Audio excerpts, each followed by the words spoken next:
Hey guys, my name is Chelsea. Welcome to my channel. Today I'll be talking about the Watchers. I'll get my nails done, by the way.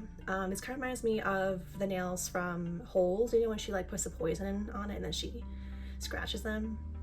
Anyway, so let's get into our review. We are reviewing The Watchers by A.M. Shine. It's a book that came out in 2021. It's been recently adapted into a film by M. Night Shyamalan that came out this past Friday. So I'll be comparing both together. I'll just go over the characters, differences in plot, and then I'll talk about if I like the book more or the movie more. Okay, so let's get started. The book, like I said, is called The Watchers by A.M. Shine. It's about 320 pages. I read this within a week of me seeing the movie, so I have a pretty fresh idea of what happened in the book and the movie, which is fantastic. We follow four main characters. So we have Madeline, Mina, Kara, and Daniel. Okay, so they all find themselves in this forest in Ireland. It's very dense, there's a lot of trees, and it's very hard to find your way out of this place. They are all in this place called the Coop, which is a man-made structure in the center of this forest. It's built by this professor, we'll call him. And so he built it a few years ago. He's very interested in these things called the Watchers. They are also known as fairies, but they're not like winged Tinkerbell fairies. They're more like very, very scary, tall, ominous creatures. They like grow and they tower over people. They have like very long nails and they screech, so they're horrifying. But so he built this coop a few years ago to watch these Watchers because that's like part of his research, okay? So Madeline is the person who has been there the longest, so she's very much the protector of all of them. She keeps all of them alive. And then we have Mina, who's the newcomer, and so we learn about this world through the eyes of Mina, essentially. And in the movie, this is played by Elle Fanning. So that's that. There will be spoilers in this video, so just be warned of that. Okay, so let's talk about the differences between the characters and them in the book versus the movie. Okay, so in the book, Madeline is very much more of a presence. She is kind of like a bully. She's very deprecating to Daniel specifically. He's kind of like a doormat and she pushes him to his brink a lot of the time. So in the book, she, like I said, is more of a presence. She makes more of the decisions for the group and she is more of the forefront. And Mina is sort of in the background trying to figure out what the rules are to this place, what her role is in this new group that she finds herself, and basically how to survive. And then we have Kara, who I called her Sierra in the book, but it is Kira. I think that's like a Irish pronunciation or like spelling, I'm not entirely sure. But so Kara isn't really that much of a presence in the book. She doesn't really have a really huge role aside from her having her husband who gets lost and he comes to his demise to the Watchers. But yeah, so that's kind of like them in the book. In the movie though, I feel like Madeline is more the background and Mina is the one who's more the forefront. She's the one who's making the decisions for the group. So for example, when they see the video in the bunker, Mina is the one who decides that they should go to the boat to make their escape from the forest. Madeline is a Watcher.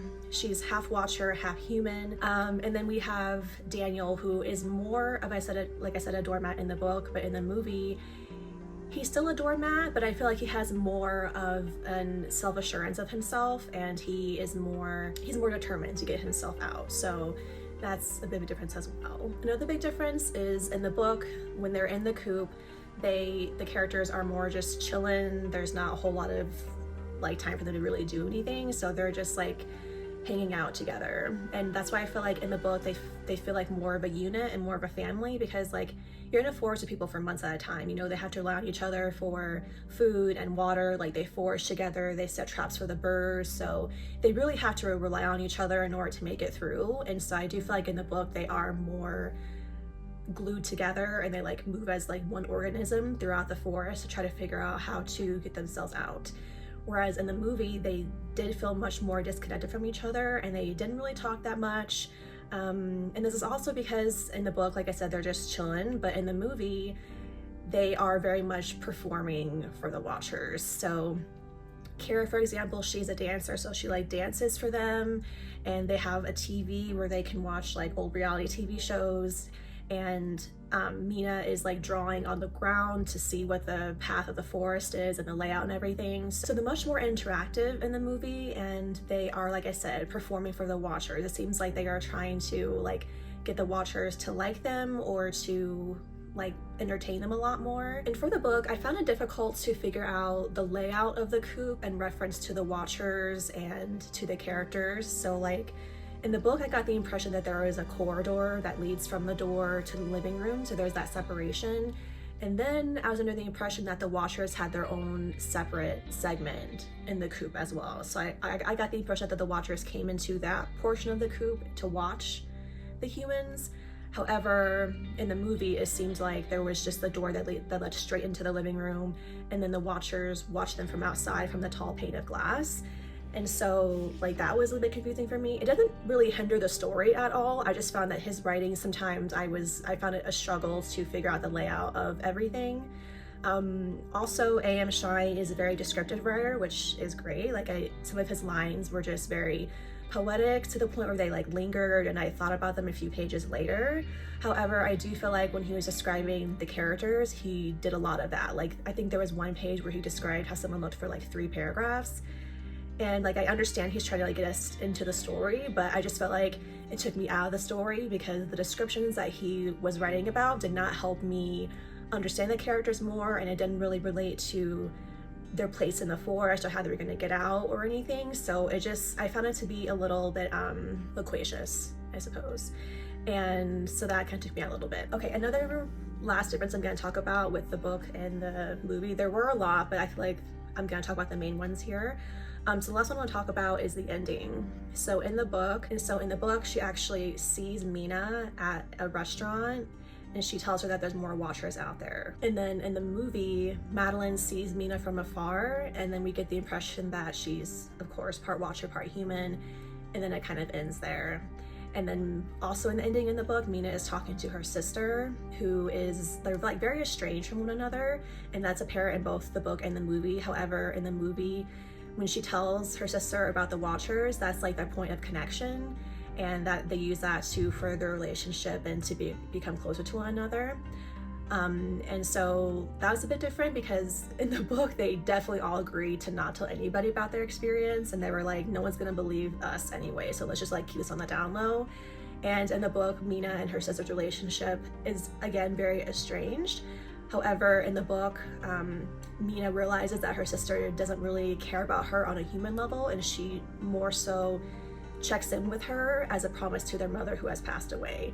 So Mina realizes this and that their connection isn't as strong as she was hoping, and then they kind of like decide to not like really continue to strive for their relationship. So it's very disheartening in the book. So that was a big difference as well. All right, so now we're gonna get into if I prefer the book or the movie. I know people like to compare the two, so I'm not gonna be like rating one another. I'm just gonna be giving my opinion. So like I said, my issue with the book was that there was a lot of description of how people look, but I do feel like the story is very well written. I'm sorry, I'm looking at the book here. But I do feel like the story is very well written, and I do want to read the second one, which comes out in October. So I do feel like he did a good job of extending the story and giving us a lot of background to the characters, like especially the professor. And I did like the idea of fairies being horrifying was not something that I've really ever thought about before. And I do feel like the title, The Watchers, is very nail on the head. It very much describes what's going on in the story and who we should be focusing on mainly, which is the Watchers. And I feel like he did a good job of relating all the characters to be this one big family. And so the relationship between all of them came through a lot in the novel, and he did a really good job of sort of setting up the hierarchy with all of them. Like I was like, okay, I get a good understanding of where they are in the hierarchy and who perhaps thinks themselves more important than the others. However, because in the book he did harp on Madeline's point of view a lot and her being the leader and the one to help bring them all through, I did get pretty early on that I wasn't supposed to be trusting her. So I do feel like that's, like I said, why they made that different in the movie, so that you didn't get that so early on. But I do want to read the second one, and it's kind of weird because I find myself being more drawn to horror and thriller right now, which I'm not gonna, try to go against that anyway, but it's just really interesting that this is sort of where my media focus is right now. So I will continue to read the series. I don't know if it's going to be 3 books or just a duology, but we'll find that out after October, I suppose. I did prefer the movie overall because I do feel like there were a lot of things in the book that I did not grasp, and that's probably just, reader error. But I really didn't understand that Madeline was half Watcher, half human for a while until after the book ended. Like, it took me a while to connect the dots.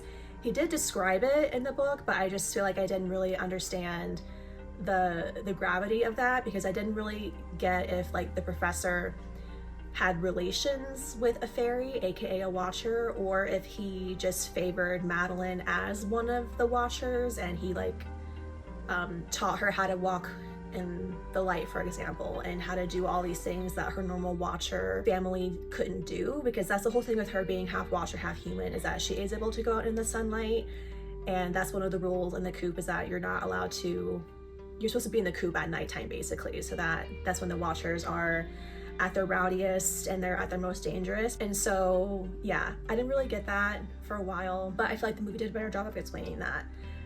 However, in the movie, I do feel like they just kind of like threw stuff in that was in the book, but it didn't really need to be in the movie. Like, for example, Daniel came from a very abusive household with his father, and then he like took the keys to his bike and then left, and then he found himself in this coop. So that is like very much a moment in the book, and there's like a big lead up to it, and there's a big conversation around it, so we can get more of Daniel and like who he is and why he perhaps shrinks around people, because he has that trauma that he has to sort of relate to with his life. So there's like that build up there. However, in the movie, it comes up because he's just dancing with Kira randomly, and he just says it. Like, there's no prompting it. He just like blurts it out. So there are those sort of awkward moments in the movie that I didn't feel like really needed to happen, because the movie did well on its own without needing to just throw those pieces in randomly. If it were perhaps more thought out, then that would make sense, but like I said, it was just kind of thrown in, so that kind of threw me off. Yeah, overall, I did like the movie more, which is kind of rare for me. I feel like I usually enjoy the book more, but yeah, that's all I have to say, I think. That is my review of the Watchers book and movie, and thank you so much for watching if you're here till the end. Have a great rest of your day, guys, and I will see you in the next one. Bye!